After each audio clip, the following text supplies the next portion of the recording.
하나님 말씀 함께 보겠습니다. 함께 보실 하나님 말씀은 신명기 23장 19절에서 24장 9절까지입니다. 신명기 23장 19절에서 24장 9절까지 다 찾으신 줄 알고 우리 같이 함께 한 목소리로 합독하도록 하겠습니다. 함께 읽겠습니다. 시작. 내가 형제에게 구워 주거든 이자를 받지 말지니 곧 돈의 이자, 식물의 이자, 이자를 낼 만한 모든 것의 이자를 받지 말 것이라. 타국인에게 내가 구워 주면 이자를 받아도 되거니와 내 형제에게 구워 주거든 이자를 받지 말라. 그리하면 내 하나님 여호와께서 내가 들어가서 차지할 땅에서 내 손으로 하는 범사에 복을 내시리라. 내 하나님 여호와께서 반드시 내 것을 내게 요구하시리니 더디면 그것이 내게 죄가 될 것이라. 내가 서원하지 아니하였으면 무죄하리라. 그러나 내 입으로 말한 것은 그대로 실행하도록 유의하라. 무릇 자원한 예물은 내 하나님 여호와께 내가 서원하여 입으로 언약한 대로 행할지니라. 내 이웃의 포도원에 들어갈 때에는 마음대로 그 포도를 배불리 먹어도 되느니라. 그러나 그릇에 담지는 말 것이요 내 이웃의 곡식밭에 들어갈 때에는 내가 손으로 그 이삭을 따도 되느니라. 그러나 내 이웃의 곡식밭에 낫을 대지는 말지니라. 사람이 아내를 맞이하여 데려온 후에 그에게 수치되는 일이 있음을 발견하고 그를 기뻐하지 아니하면 이혼 증서를 써서 그의 손에 주고 그를 자기 집에서 내보낼 것이요 그 여자는 그의 집에서 나가서 다른 사람의 아내가 되려니와 그의 둘째 남편도 그를 미워하여 이혼 증서를 써서 그의 손에 주고 그를 자기 집에서 내보냈거나 또는 그를 아내로 맞이한 둘째 남편이 죽었다 하자 그 여자는 이미 몸을 더럽혔은즉 그를 내보낸 전 남편이 그를 다시 아내로 맞이하지 말지니 이 일은 여호와 앞에 가증한 것이라. 너는 내 하나님 여호와께서 내게 기업으로 주시는 땅을 범죄하게 하지 말지니라. 사람이 새로이 아내를 맞이하면 그를 군대로 보내지 말 것이요 아무 직무도 그에게 맡기지 말 것이며 그는 1년 동안 한가하게 집에 있으면서 그가 맞이한 아내를 즐겁게 할지니라. 사람이 맷돌이나 그 윗짝을 전당 잡지 말지니 이는 그 생명을 전당 잡음이니라.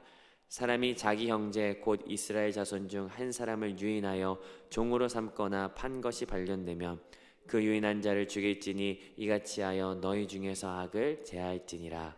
너는 나병에 대하여 삼가서 레위 사람 제사장들이 너희에게 가르치는 대로 내가 힘써 다 지켜 행하되 너희는 내가 그들에게 명령한 대로 지켜 행하라. 너희는 애굽에서 나오는 길에서 내 하나님 여호와께서 미리암에게 행하신 일을 기억할지니라. 아멘.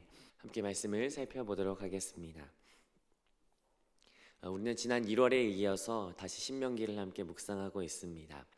신명기를 한마디로 말하라 라고 한다면 여러 가지로 이야기할 수 있겠지만 신명기라고 하는 명칭에 의한다면 다시 전하는 율법이라고 말할 수 있을 것 같습니다. 신명기는 세 부분으로 나눌 수가 있는데요. 1장부터 11장까지, 12장부터 26장까지, 그리고 27장부터 34장까지 세 부분으로 나눌 수가 있습니다. 그 중에 한 가운데 12장부터 26장까지는 이 신명기라고 하는 명칭에 맞는 다시 전하는 율법들이 들어가 있죠. 그렇기 때문에 12장부터 26장까지는 아마 성경 가운데 가장 딱딱한 부분이 아닐까라는 생각이 듭니다. 왜냐하면 율법들이 계속해서 열거되고 있기 때문이에요. 우리가 방금 읽은 것도 그 부분의 한 부분이지만요. 그 중에 23, 24, 25장은 특별히 언약 백성으로서 지켜져야 할 삶에 대한 규례에 대해서 나누고 있습니다. 일상에서 지켜야 될 것이 무엇인지, 무엇을 주의해야 할 것인지가 들어가 있죠. 그 중에 우리가 오늘 살펴봤던 23장 19절에서 24장 9절까지는 여러분 여러 가지 주제들이 한꺼번에 나오고 있어요. 그래서 세어보니까 한 8가지 주제가 되는 것 같은데 몇 가지를 좀 묶어서 아마 5가지 단락으로 일상에서의 어떠한 태도를 가져야 되는지를 한번 살펴보도록 하겠습니다.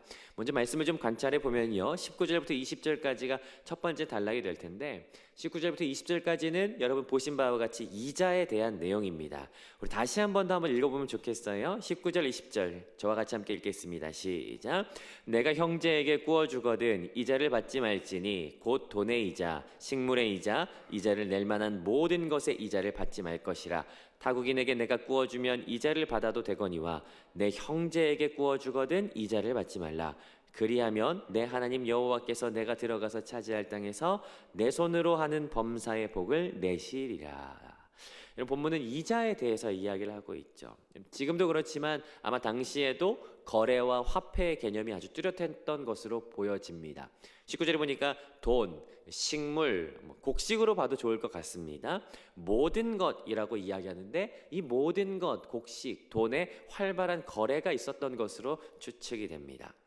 그리고 빌린 것에 대해서는 반드시 이자가 부여됐던 것도 알 수가 있죠. 여러분 이율, 이자율 이런 건 사실 굉장히 중요하게 보는 부분 아닙니까? 근데 제가 자료를 좀 찾아보니까요. 당시에 있었던 이율들은 20에서 25%가 일반적이었다고 이야기해요. 만약에 곡식이었다면 3분의 1, 33.3%부터 50%까지 이게 그냥 보편적인 이율이었다고 이야기하더라고요. 그렇다면 문득 그런 생각이 듭니다. 빌려주는 것만 잘해도 이자로 먹고 살 수도 있겠구나 이런 생각 드는데요. 근데 지금 모세가 뭐라고 얘기하는 겁니까? 타국인이면 상관없는데 20절 타국인이면 받아도 상관없지만 19절 20절에 두 번씩 반복됩니다. 내 형제라면 이자를 받지 마라 라고 하는 거죠. 그렇다면 이 율법을 듣는 사람들이 그랬을지 모르겠습니다. 아니 왜요? 라고 이야기할지 모르겠죠. 본문은 이야기하지 않지만 이자에 대해서 이야기하는 본문이 성경에 세 부분이 있어요. 그 나머지 출애굽기 22장, 레위기 25장에 있는데 이곳에서 알 수 있습니다.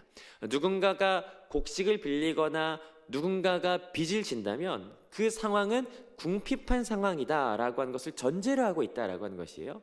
그리고 동시에 하나님께서 이 법은 언약 백성이 서로 돌보게 하기 위하여 주셨다라고 하는 것이죠.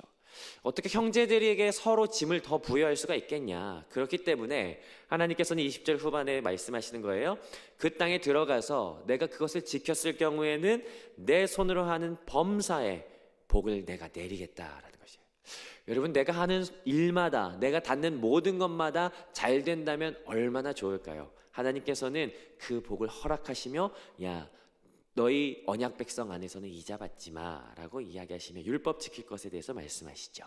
자, 두 번째는요. 21절부터 23절까지인데 이 부분은 서원에 대한 내용이 담겨져 있습니다. 우리 21절만 같이 한번 읽어보도록 합니다. 시작. 내 하나님 여호와께 서원하거든 갚기를 더디하지 말라. 내 하나님 여호와께서 반드시 그것을 내게 요구하시리니 더디면 그것이 내게 죄가 될 것이라. 서원은 나다르라고 하거든요. 하나님 앞에서 어떤 것을 하기로 약속한 것 아니면 맹세한 것이 바로 서원입니다. 일반적으로 서원의 형태면 하나님 만약에 이거 해주시면 저희가 이거 하겠습니다 라고 하는 형태를 지니죠. 그래서 이거 하겠습니다는 대부분 제물을 드리겠습니다, 아니면 제가 봉사하겠습니다, 아니면 혹여 사무엘상 같은 경우에는 내 아들을 드리겠습니다 라고 하는 어떤 그런 서원을 하는 것을 보게 됩니다. 근데 이야기하는 거예요. 22절에 서원을 안 하는 것은 문제가 없다. 22절 제가 읽어보겠습니다. 내가 서원하지 아니하였으면 무죄하리라. 그러나 여러분 어제 본문처럼 사실은 아나니아가 제물을 드리지 않으면 별 문제가 되지 않습니다. 서원 안 해도 문제 없습니다. 그러나 드리기로 했다면 그것은 하나님 앞에서 한 약속이기 때문에 23절 너무 오래 끌지 말고 실행해라 라고 하는 것이 서원에 대한 규례입니다. 세 번째는 24절부터 25절인데요. 아마 여행객들을 위한 규례로 보여집니다. 24절 같이 한번 읽어보겠습니다. 시작. 내 이웃의 포도원에 들어갈 때에는 마음대로 그 포도를 배불리 먹어도 되느니라. 그러나 그릇에 담지는 말 것이요. 이웃의 포도원에 들어갈 때라고 이야기하고 있고 우리 25절에서는 곡식밭에 들어갈 때라고 이야기합니다. 여러분 한번 먼저 생각해 볼 수가 있을 것 같아요. 왜 이웃의 포도밭에 들어갈까요? 그건 배가 고프니까 들어가겠죠. 그러나 하나님께서는 그 배고픈 이들을 위해서 배려하시지만 적당한 선을 정해주시는 것을 보게 됩니다. 너희가 들어가서 배불리 먹어도 된다. 이 부분은 누구를 위한 것이에요? 배고픈 자, 줄인 자, 여행자들을 위한 법입니다. 그런데 또 다른 선 뭐라고 하십니까? 그런데 그릇에는 담지 마라. 자루에 담거나 손에 들고 나가는 건 안 된다. 왜 그렇습니까? 그것은 당연히 포도밭이나 곡식밭의 주인에게 피해가 되기 때문이에요. 손으로 이삭을 따도는 되지만 그러나 낫으로 손에 대는 것은 되지 않는다. 마태복음 12장에서 제자들이 밀밭에서 이렇게 곡식을 까먹을 때 바리새인들이 와서 그들에게 빌미를 걸었던 것은 곡식을 먹었기 때문이 아니었어요. 그들이 유월절을 안식일을 지키지 않았기 때문이었죠. 아무튼 이 말씀은 사실은 아직 광야에서 주어진 말씀으로 보여집니다. 그렇다면 이 말씀은 우리가 두 가지를 전제하는 것으로 볼 수 있어요. 첫 번째, 너희 형제들이 배고플 때 줄일 때 언약 백성으로 주는 것은 당연하다라는 거예요. 그럼 이렇게 생각할 수 있지 않습니까? 아니 그거 다 주면 우리는 뭐 먹고 삽니까? 이것이 전제되어 있는 것이에요. 두 번째 전제는 포도원이든 곡식밭이든 누구든 와서 먹어도 부족하지 않도록 내가 넘치도록 수확하게 할 것이야 라고 하는 것이 말씀 가운데 전제되어 있다라고 하는 것이죠.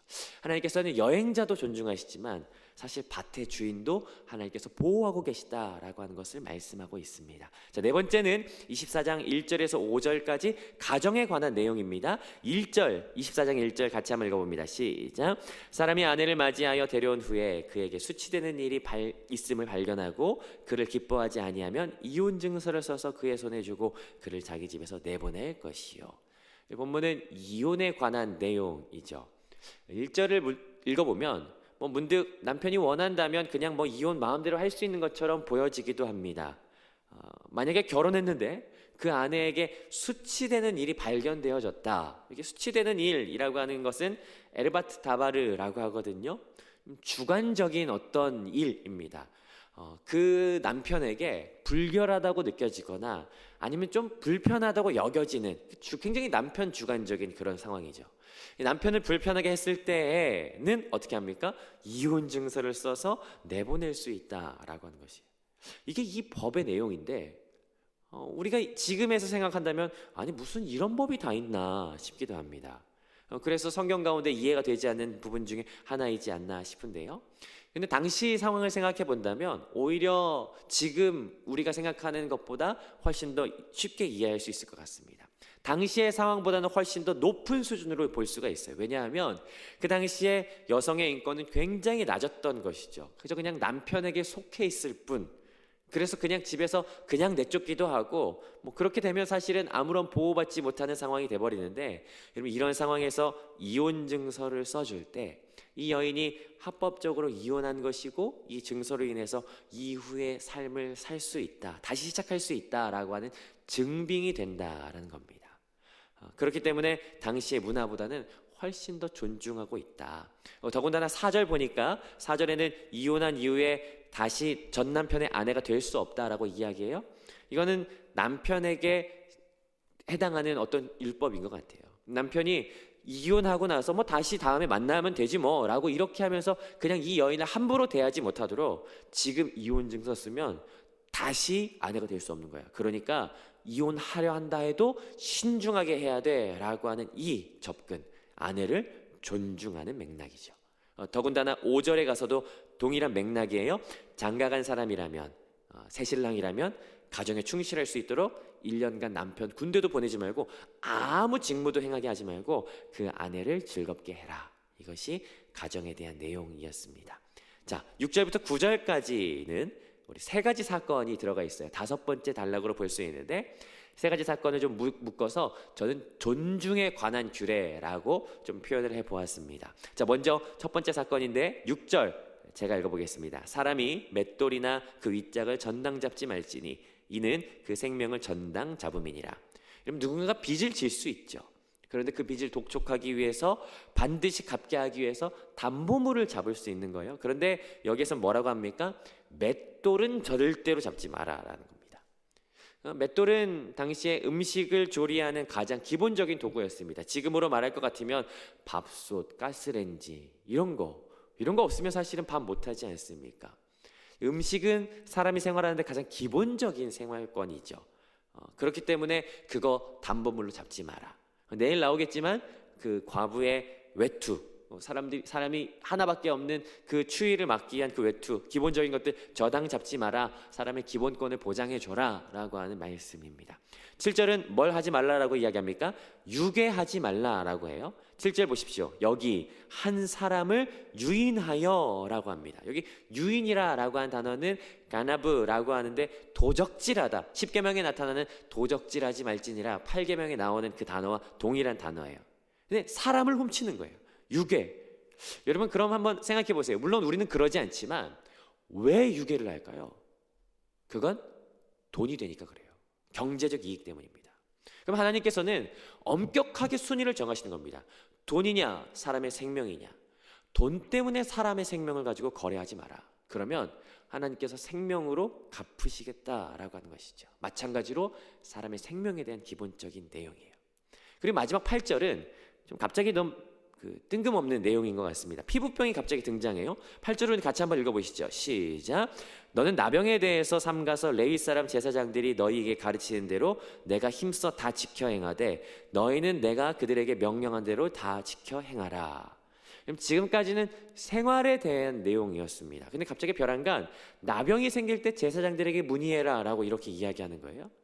이 내용은 잘 맞지 않는 내용 같습니다. 그런데 9절 내용 같이 한번 읽어보면요. 9절 같이 읽어봅니다. 시작. 너희는 애굽에서 나오는 길에 내 하나님 여호와께서 미리암에게 행하신 일을 기억할지니라. 피부병을 말하고 갑자기 미리암에게 행하신 일을 기억하라 라고 이야기하죠. 혹시 민수기 12장을 기억하십니까? 미리암이 나병에 걸렸었습니다. 나병에 걸려서 진 밖에서 격리되었던 적이 있었거든요. 그거 지금 이야기하는 겁니다. 미리암이 나병에 걸렸던 이유는 다른 이유가 아니라 모세를 비방했기 때문이었어요. 그렇다면 여기 8절에서 나병에 대해서 이야기하는 것은 우리가 9절과 연결시켜서 볼 때 이웃 간에 비방하지 말아라 라고 하는 내용으로 해석할 수가 있죠. 자, 그럼 오늘 내용을 다시 한번 정리해 보겠습니다. 오늘 내용은 생활에 대한 율법으로 전해지고 있습니다. 모두 5가지 단락으로 제가 묶어서 함께 살펴봤는데, 첫 번째 이자 받지 마라, 두 번째 서원에 대한 내용이었고요, 세 번째 포도밭에 곡식밭에 들어갈 때의 내용이었습니다. 네 번째는요, 가정생활에서 이혼과 신혼에 대한 내용이 들어가 있었죠. 다섯 번째는 이웃 간의 존중, 저당 잡을 때 또 유괴하지 말 것, 비방하지 말 것에 대해서 함께 살펴보았습니다. 이 내용은 사실 살아가는 이웃과의 관계, 삶의 영역 안에서 일어날 수 있는 상황으로 볼 수 있죠. 한마디로 말하자면 이웃과의 어떤 질서에 대한 문제입니다. 관계에 대한 문제이고. 근데 오늘 본문 쭉 살펴보면서 좀 법들이 나오기 때문에 좀 딱딱하고 지루한 감이 있지만 특별한 사실을 좀 발견하게 됩니다. 혹시 여러분 뭔지 찾으셨습니까? 그저 그냥 이 내용은 나와 너의 이야기, 우리 이야기인 것 같은데 20절 보시죠. 20절 내 하나님 여호와께서. 21절도 보세요. 내 하나님 여호와께. 21절에 한 번 더 내 하나님 여호와께. 23절도 그렇습니다. 내 하나님 여호와께. 4절 앞부분 여호와 앞에, 4절 뒷부분 내 하나님 여호와께서. 9절도 마찬가지입니다. 내 하나님 여호와께서. 제가 수를 세보니까 7번 들어가더라고요. 여러분 무엇입니까? 계속해서 이 율법 가운데 하나님이 더 많이 들어가요.